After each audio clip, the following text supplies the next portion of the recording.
What's up guys, welcome to the video. So today we are doing another question and answer. So again, all of these questions are from the previous question and answer. So if you do have any questions for the next question and answer, please leave them down below in the comment section. And so I just want to address a few things before I continue. I know I have gained a lot of subscribers since the previous question and answer. So before you guys go and ask, the same typical questions that I do get from new subscribers, it's typically like, what is your age? So I am 32. I do weigh about 210 pounds. I'm 5'11". I train 4 times per week, focusing on the main compound movements. And I do have 1 cheat day per week. So, those are the typical questions that I'll get kind of like almost every single question and answer. So I just figured I'd put that out there for you guys that are new to the channel, just so you guys know. So now let's just get started. So the first question, how much longer are you planning on bulking? So when I started my bulk, I was about 204 or 205 pounds. I think it was about 204-ish. So, I've gotten up to like 211 on the higher end. This morning I was 210.6 pounds. So when I did start my bulk, I wanted to gain size and I wanted to gain strength, and that's exactly what we are doing. So I've taken this approach much different than I've bulked in the past. In the past I've gotten much stronger, but I've also gotten much heavier. So my last bulk I got up to like 225 pounds and I was much stronger, but I was much fatter. So this time around I'm taking a much slower approach, but strength is still continuing to go up weekly. My body composition is staying where I'd like it to stay. So I'm staying on the leaner end, so I'm keeping abs, and modeling is one of my jobs. So being kind of lean and fit for modeling jobs is more important than, bulking up and putting on tons of muscle and putting on unwanted body fat. So that's basically how my bulk is going. I'm taking a slower approach while staying leaner, but focusing on gaining strength and, just enjoying myself one day out of the week on the cheat day. And yeah, that's just how I've been balancing it out. So I don't see the need to cut anytime soon because I'm staying in a composition where I'm completely comfortable. And I'm just gonna continue this kind of bulking body recomposition phase. And yeah, I'm really enjoying it. Again, best channel on YouTube, keep it up. Thank you. Question is regarding the OMAD. I do the same thing and work out normally in the early morning, 5 a.m.-ish.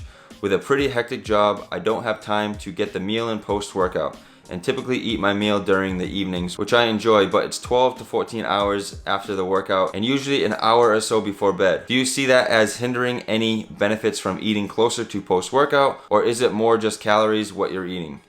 So when it comes down to timing of nutrients, it is pretty beneficial to have nutrients say before or after your workout, just say in that window of 4 hours before your workout or maybe 4 hours after.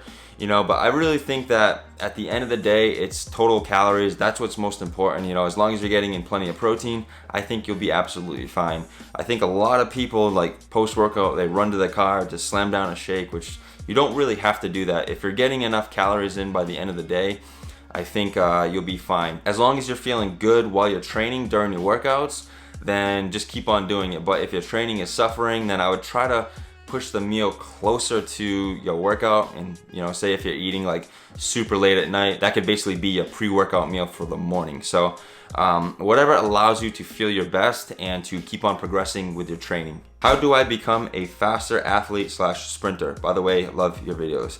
So I am not a professional in terms of sprinting or running, but what I do recommend is that you train for it. So you definitely got to have days where you're training, a few times per week, and then also you need to have some rest days so it allows your body to recover and come back stronger. And calories are a big factor here. You want to make sure you're eating, plenty of protein, plenty of carbohydrates to fuel your training. So yeah, I would just try sprinting, a few times a week. I'm sure there's a lot on Google you could type in and just kind of find the best protocol for sprinters, or so it just really comes down to getting the training in, allowing yourself to recover, and then getting in enough calories and nutrients. When are you and Kendra going to do a Q&A? Now, I'm not sure. Next time with Kendra, maybe we could set up something where I can post a photo or something and you guys can ask us questions, and then maybe we can sit down and do a question and answer. I think that would be really fun because I know a lot of people really want to know how we met, and it's a pretty cool story. Love your video, Nick. I want to ask, if I have a cheat meal in one day, how to deal with the other 2 meal in that day. So if you are planning to have a cheat meal, say later in the day, which most people do, they'll have their cheat meal, you know, at nighttime or later in the day, going out to eat with some friends, or if you had it for breakfast, either way. So what you can do is basically take those other 2 meals and just eat lots of vegetables, you know, fibrous vegetables, and like have a good amount of protein. Try to keep the fat low, try to keep the carbohydrate low, and just mainly get all of the calories and macros from the protein and the veggies. So the protein will help you stay full longer along with the vegetables, and the fiber from the vegetables will just kind of give you some like solid substance in your stomach for a while, because it does take a little while for the body to break down fiber. So just having those 2 other meals could be like protein source and some veggies, and then go enjoy yourself for the cheat meal. What do you do when you're sick to not lose gains? You the best. Thank you. So when you are sick, I mean, it is a time for recovery.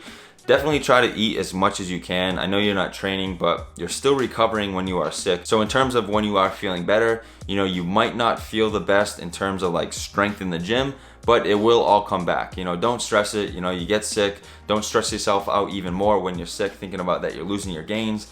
It happens. So make sure you keep those calories up, and then when you get back to training, all your strength and gains will come back. Hey Nick, how many hours of fasting do you recommend for someone who is just starting to do intermittent fasting?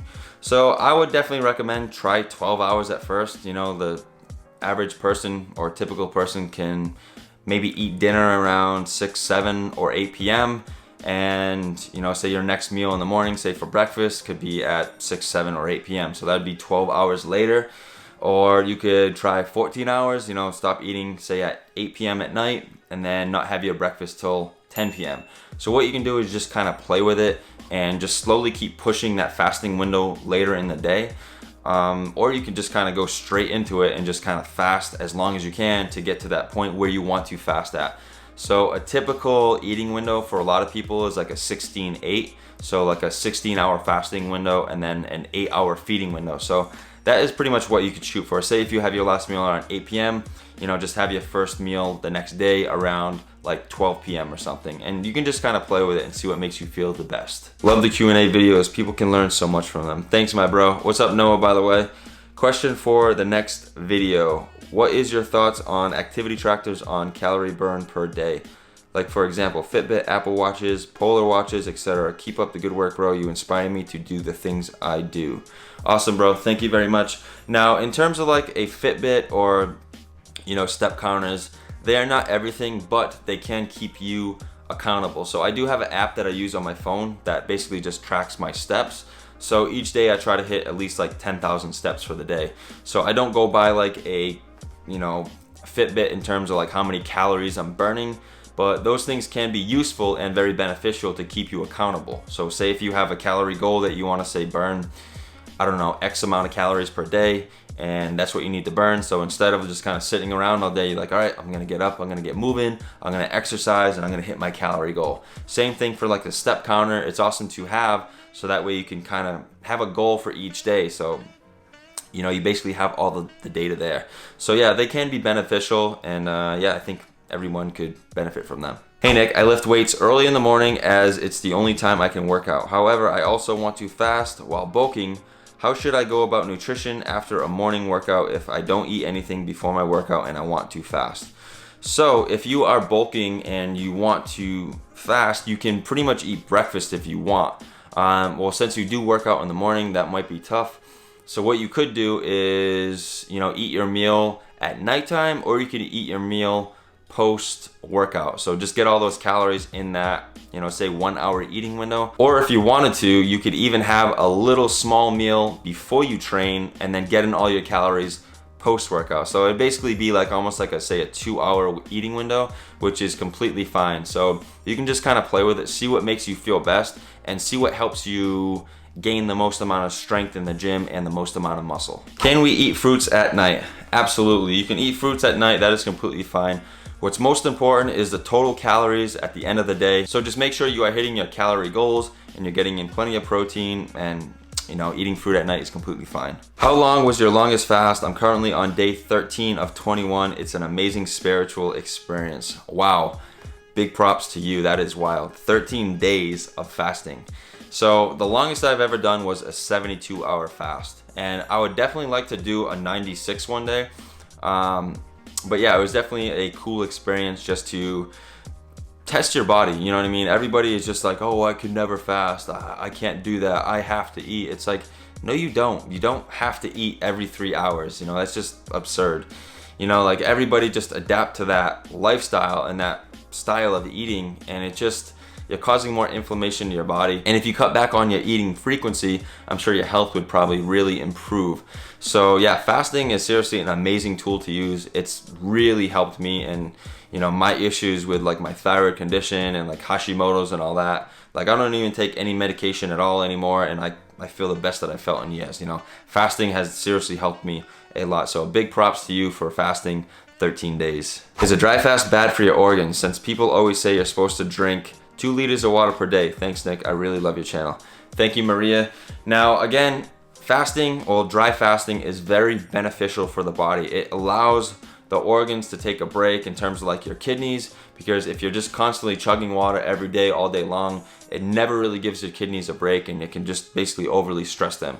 So dry fasting actually gives the kidneys a break and a time to actually heal themselves, and then start like filtering and just kind of like filtering out all of like the waste out of your body. So if you do have any type of like, you know, say skin conditions, of like, you know what I mean, a lot of skin conditions can be healed through dry fasting. You know, your skin is basically your third kidney. So if your kidney's not properly functioning, and then you're just getting like some type of skin condition that you never had before, it could be your kidney. So, you know, trying some dry fasting here and there could really help.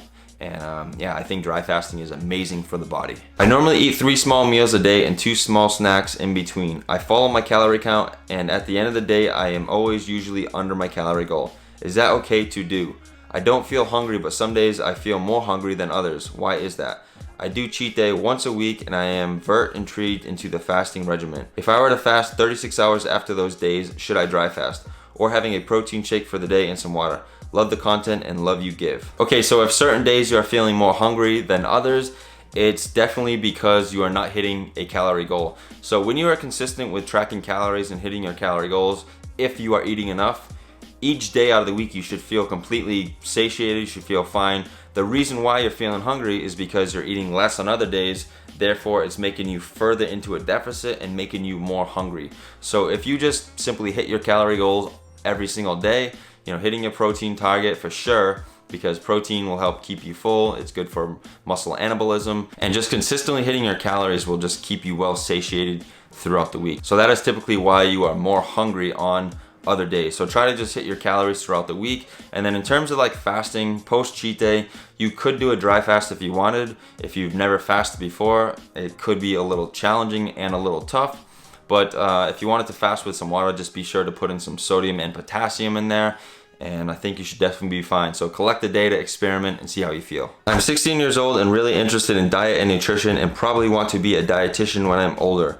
Also, I am interested in starting my own online coaching and diet help. Do you have any tips? Thanks. So what I do recommend is definitely getting some type of certification, so that way you can go through some classes and courses and actually learn about it more. So what I did, I took my ISSA certification online, so that way I was able to study and do all the quizzes online from my computer wherever I went. So at that point in like 2014, I was traveling a lot, so I was skateboarding and stuff, so I was able to do everything from my computer, and I brought the, you know, the whole large book with me. The book was like this thick, and I had to like read the whole thing, which was pretty crazy. So definitely get some type of certification. And in my free time, I do a lot of reading about training and nutrition because I just want to know more. I'm very interested in the topic as well, and it's nice to have that great deal of data to know more and more and more to help more people. You know, like that's why I do all these type of experiments with different diets, and you know what I mean? I do all types of crazy stuff in terms of like doing like a fruits only diet, and then I tried the plant-based diet, and then I've tried keto, and you know, now like I found what works best is just having a good balance of macronutrients to maximize muscle growth and to fuel your training. So that's what I found that works best for me. So I definitely recommend doing your research, reading, and then also, you know, getting a certification. How do you prepare for an epic cheat day? P.S. You're so inspirational. Thank you. So in terms of like what I do to prepare for my wicked cheat days is not really much at all. I will typically just eat less the day before, and then post cheat day, I will typically just eat a little less again. So yeah, I was doing like fasting, like long fasting post cheat days, but you know, I've been experimenting again. I like to just experiment. So like post cheat day, I just kind of eat normally, but I just eat a little bit less. You know, what that looks like is my normal days I'm eating about 3,300 calories, maybe 34. So the day before and the day after the cheat day, I might eat like, say, like 2,600 calories. So yeah, I don't really stress it much at all. I just kind of eat, and then I use that surplus from the cheat day to, you know, work harder in the gym during the week. So yeah, it's a fun little protocol that I have, and it's just very easy to maintain, and yeah, I just don't stress it. Been on low calories for a year or so. What would you recommend on upping my calories without a lot of fat gain? Thanks, love your videos. So what I recommend is basically doing like a reverse diet where you slowly introduce some calories each week. So that could be anywhere from like 50 to 100 calories. And again, it depends on, you know, what your current activity is like. If you have been really restricting and doing tons and tons of cardio, then I highly recommend that you just slowly start increasing the calories while slowly pulling back away from the amount of cardio that you're doing, because you don't want to be doing, you know, like say 2 hours of cardio a day, because that is just crazy and that's absurd. Like the average person just doesn't have to do that unless you enjoy it, you know, unless it's like just like some walking outdoors, which you actually really enjoy doing.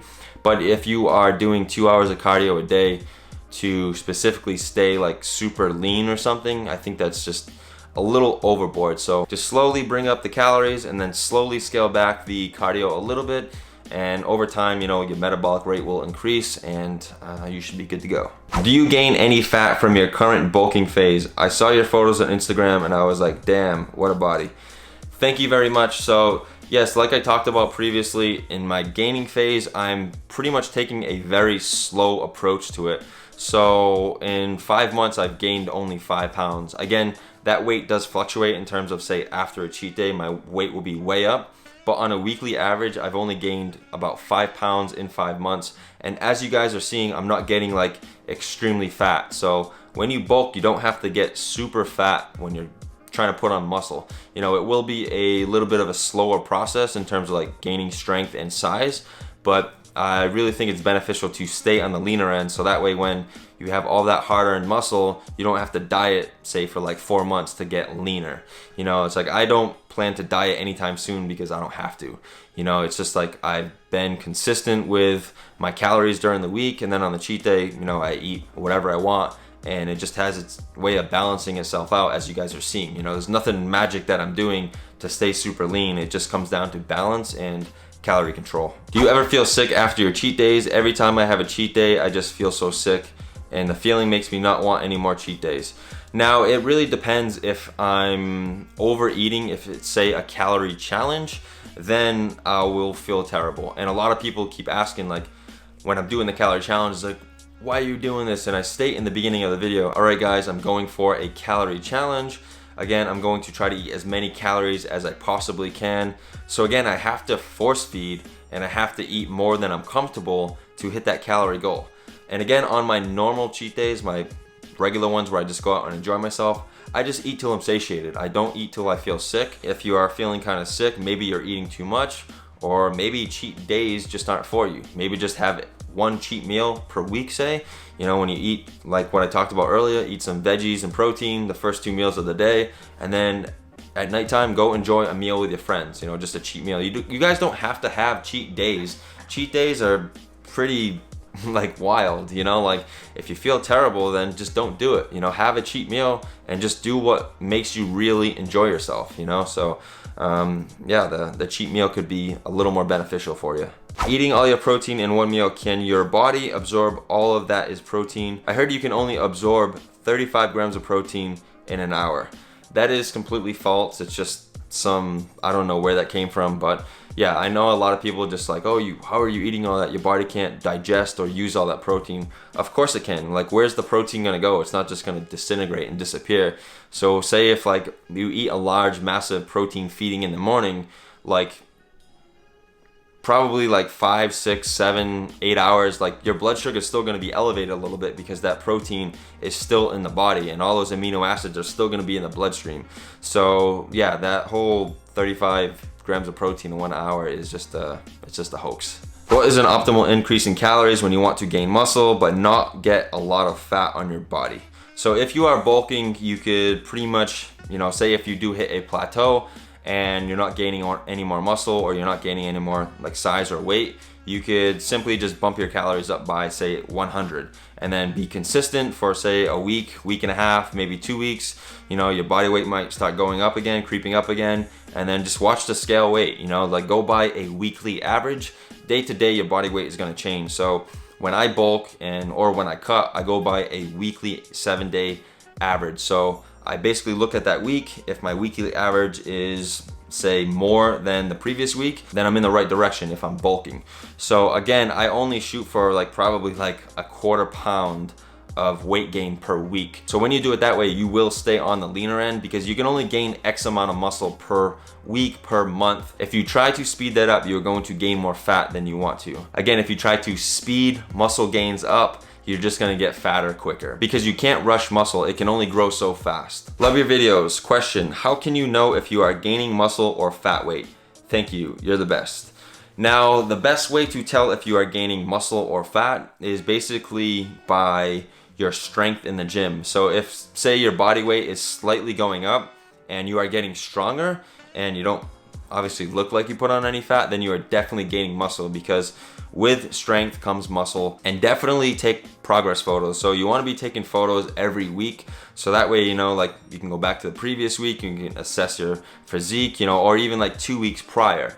You know, you can kind of see the changes in body composition. So even though like the body weight might have gone up, you know, you could be putting on muscle, and then you might even be getting leaner. It really depends on your experience with training, you know, how long you've been training for, and if you are like a newbie to training, because newbies, they can pretty much put on muscle and burn body fat at the same time, opposed to like someone like me. Like, I'm more advanced, I've been training a lot longer, so it's much harder to put on muscle while burning body fat at the same time.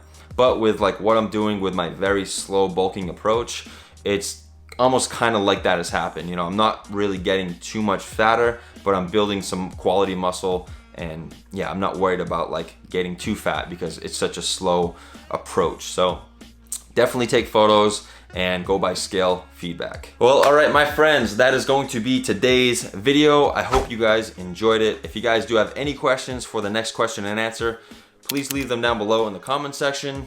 And yeah, much love, guys. I really appreciate all the support. So please like, comment, share, and subscribe, and I'll see you guys in the next video.